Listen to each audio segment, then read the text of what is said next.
to get into some of the politics of the coronavirus fallout and everything else going on statewide. Editor of QuorumReport.com, it's Scott Braddock joining us here on the Chad Hasty Show. Scott, good morning. How you doing today?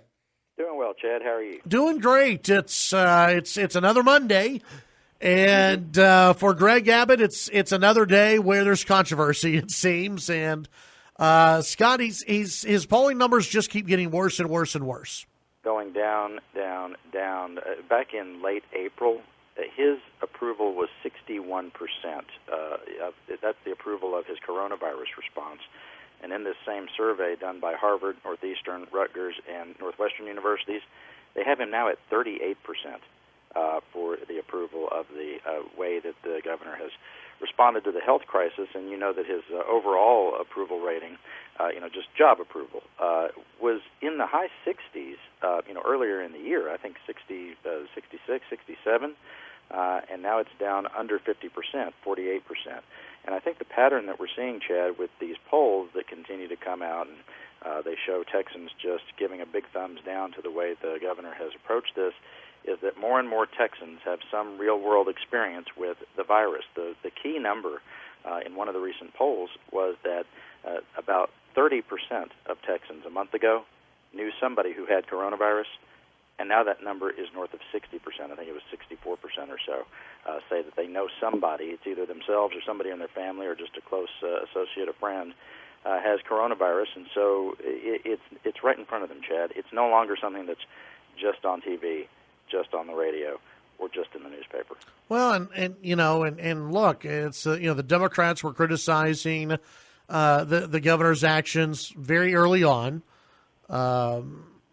With the non-mask mandate, other cities and counties wanted to do mask mandates. The governor said, no, that goes against your personal liberty. We're never going to do anything like that. Never going to see anything like that. And then after a little bit of time, the governor went, it's no longer against your liberty and freedom to have a mask mandate if it comes from me, which ticked off the right. Absolutely, and the right has been upset with him over other things as well, right? To the closure of certain businesses, the picking winners and losers when it comes to which businesses get to be open during this global pandemic, and, of course, the restrictions on different businesses with restaurants at first open at 25%, then 50%, then 75%, and what seems like just arbitrary decisions. Why is it that a certain kind of business can be open, but another one has to be closed? Bars is something that, the closure of bars around the state, he was criticized for that, although that's one of the things that he later said he was, he was regretful about. One of the few mistakes he said he made was opening the bars when he did, and, still, you have a lot of those businesses, I think, as you have pointed out many times, Chad, they have no idea what the plan is going forward, and they're just sort of in limbo. Seems very unfair to them. Well, and it's just, listen, I think you could have a worthy debate over whether, bars should be at 100% capacity or 75% capacity or whatever it may be. But it's just there are a whole lot of Texans who own bars or who work at bars or who work at wineries and distilleries and et cetera that are just, it amuses me when I see the governor tweet out, hey, Texas is great for business. We have another great business climate in Texas. And yet, if you were to go around right now and ask some of our different industries, I think they'd say not so much right now. Economically, one of my friends likes to say that Texas, as a state, we have succeeded ourselves stupid. In other words, we've done so well, over the last few decades economically, that any time that we have issues related to the economy, we just don't know how to deal with it. And you see that from our politicians. I mean, they continue to act as if almost like nothing's different, Chad, in some of that messaging. Texas still rocks. Texas is great for business. And in many ways we are. One of the things that I found just really interesting in the comptroller's recent information about the shortfall that we're certainly going to have going into next year for the state budget. He's looking at about a $4.6 billion shortfall when lawmakers come back in January. But he did point out that we have more than 1,000 people moving to Texas every day still. I mean, it was about 1,200 before the pandemic set in. So we're still doing some things right around here. Yeah. So where are we at as far as school openings? What's the latest, at least as of today at 10:10 a.m.? Well, the more information comes out from state government, the more confusing it seems to be. Governor Abbott last week issued a statement that basically mirrored what the Attorney General had said, in the days prior, in which Ken Paxton, the AG, had basically said that local health officials could not preemptively close schools. Governor Abbott, in his statement issued on Friday, said that those local health authorities, the county health departments, city health authorities, that they can shut those schools down, but only after there's evidence of an outbreak at the school and not beforehand. So that just strikes some people the wrong way. You have the teachers groups very upset about this. The Texas Education Agency has said that, look, as for right now, schools can delay in-person instruction for up to 8 weeks. 2 months, Chad, while they figure out exactly what their game plan is going to be for in-person education. And TEA also added that they will review requests from school districts on a case-by-case basis going forward if they want to have more time than that for what they call remote learning, basically kids sitting in front of the computers. But I was thinking about it over the weekend. There are so many teachers who right now are eligible for retirement, who could just leave today. They could turn in their paperwork today and not come back, and they would be eligible for their retirement. One friend did point out, though, that being eligible for retirement and being able to afford retirement, those are two different things. So you wouldn't see all of these people retire, but just anecdotally, I've heard from a lot of teachers who say they're in this position. They're sort of quietly talking about it, amongst their families and their close friends about whether they should avoid exposure to coronavirus in a classroom by going ahead and taking retirement. Chad, just some numbers here. There are 363,000 or so teachers all across our, more than 1,000 school districts in Texas. Of those, about 36%, about 130,000, could turn in their paperwork today, go ahead and take their retirement. So I think you're going to see that the teacher groups may have a bigger stick than usual, in these negotiations of how this is going to go. And, of course, I think in different districts this would go differently. You might see a lot more teachers, for example, taking a walk in places like Dallas, Fort Worth, Houston.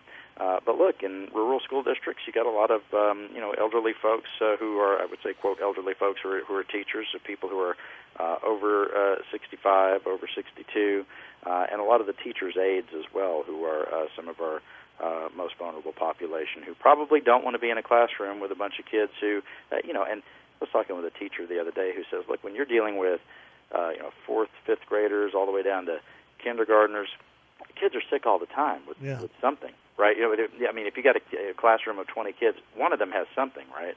And so people get sick all the time in classes in school districts, and it could just be a breeding ground for coronavirus. I think the state's response right now is to push the school districts along to go ahead and open up schools. But talk about contradictory messages where you have the President of the United States saying that this outbreak may be so bad and he doesn't want to do mail-in voting, any expansion of that. So he says maybe we should delay the election, which, of course, you saw a lot of Republicans say, whoa, Mr. President, no, can't do that. But the President being concerned enough about that he would say maybe we can't have an election now at the same time. Republican officials moving forward with saying schools do need to open on time. Well, and I go even further than that. How I think Trump was just screwing with people when he put out that tweet, and I think he wanted to distract from the economy and everything else. But let's take locally. It's dangerous right now, Scott Braddock, to go to a wine tasting room in the state of Texas. That's what we're told. Okay, it's dangerous. There's a very good chance you'll get coronavirus, according to the state of Texas, if you go to a wine tasting room. Having 25 kids in a classroom and everything else is okay.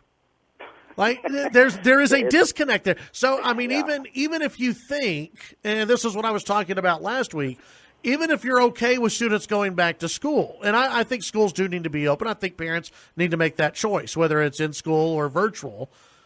But even if you, I put myself in the shoes of a person who is, scared to death of taking their kids to school. Well, here's why. The governor's telling everyone that wine tasting rooms are bad, right, and patios can be bad, and groups of 10 or more can be bad, yet schools are okay. Yeah, I thought we were done talking about his low poll numbers. Yeah, I know. Yeah, it's just, it is. It's all over the place, Chad. And I don't think it's a thing where people don't want to be cautious. There was a story in USA Today, top of the fold yesterday on Sunday, the headline, with remote back-to-school child care challenges for providers and families emerged, was the headline. And it's real. The struggle is real. I mean, you have parents of young kids who are trying to figure out, how they're going to handle things going forward. Some are trying to go back to work. And I know the cynical comment is to say that some of these folks are treating school like it's daycare, but let's get real. A lot of people do. Well, beyond that, if parents are trying to go to, it's not that it's daycare.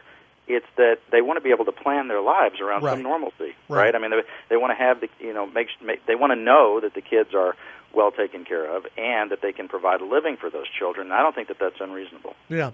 Let's one more thing with the governor, and also kind of ties in with the lieutenant governor. Surprise some people. The governor of Texas will not be going to the National Republican Convention. Yeah, he sent a letter to the chair of the RNC, Ronna McDaniel, who I believe you've had on the show, and said that it was an honor, this was the quote from the governor, an honor being selected to serve as the chair of the Texas delegation for the 2020 Republican National Convention. This was a letter on Friday. Dallas Morning News got it first. However, he said, as we deal with the COVID-19 pandemic, my top priority remains focused on protecting the health and safety of Texans. As such, my duties as governor will not permit me to attend the convention session in Charlotte. You know, Chad, there had been all that talk about whether there would be an in-person convention for the Republican Party of Texas, and we talked about the back and forth on that. Didn't work out, didn't happen. Then there was all the talk about the RNC doing a big gathering in Jacksonville, Florida, because the president had said that he wanted to have, a big sort of raucous rally to do his acceptance of the nomination. But that got canceled. And look, I think that it's fair to say, and he didn't say this in his letter, but Governor Abbott's trying to be careful here. He's somebody who is, physically compromised because he's disabled. He's in a wheelchair. He's 62 years old. Lieutenant Governor Patrick is 70.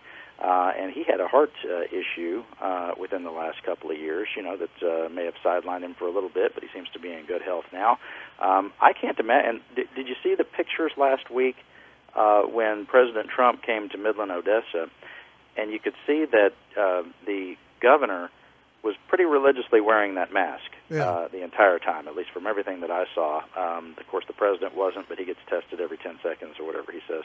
And anybody who's going to be around him gets tested, as evidenced by the fact that two Republican, one congressman and one candidate, both tested positive before they were going to see the president. So the president says he's kind of in his own bubble, if you will, that he's not going to be around people who have COVID-19. But Lieutenant Governor Patrick was wearing that mask. I don't know if it counts if it's not covering your nose, Lieutenant Governor, and it didn't look like he was wearing it the way you're supposed to in some of those pictures. He doesn't seem as concerned about it, but I could see a reason to be concerned about the health of the governor, and that may be part of why that's happening. Would there be any part that, maybe he's trying to separate himself from the president a little bit? It could be. We saw that quote from his chief political strategist in the New York Times a couple of weekends ago. Dave Carney, the top strategist for Abbott, had said something that kind of shocked people here in Austin, and I think raised a lot of eyebrows around the country. The strategist for the governor of the biggest Republican state told the New York Times that President Trump is pretty much checked out and got bored with the pandemic, and so all the Texas requests for anything regarding the pandemic go to the vice president, Mike Pence. And so you may see some distancing. Anytime you have someone like Dave Carney, who most folks don't even know who that is, but he's kind of as you said, he's sort of like Karl Rove, except he's not on TV. He'd be the architect or the political brain for the governor. When he's out there floating a quote like that out there, that tells me that they're at least putting a trial balloon out there to see if it's okay for the governor not to be married up to President Trump so much. Scott, we got a couple of minutes left here before we let you go. Biden's supposed to name his vice presidential running mate. It was supposed to be this week, now maybe next week. How will that impact, maybe what he does here in Texas? Well, it's interesting. The Biden has had so many polls now show that he is competitive with the president in Texas.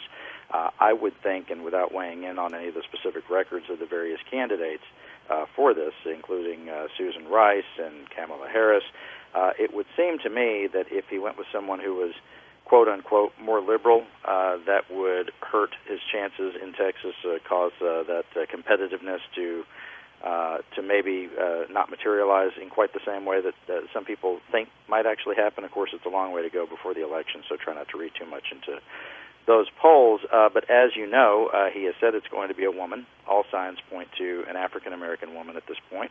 And so I think, the choice here is probably more consequential than we have seen in the past with vice presidential picks. Usually, as soon as you know who the person is, you stop talking about it, right? For the most part, it's the Veep stakes that leads up to it. There's a lot of buzz about it before it happens, and then they announce the vice presidential candidate, and then either people like it or they don't. And they kind of move on. That's rarely not been the case.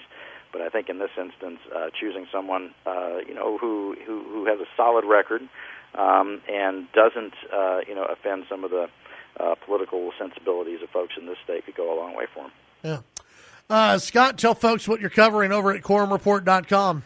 Interesting new report out about balanced billing. Those surprise bills you'll get from the emergency room, Chad. Surprise. They call it surprise billing.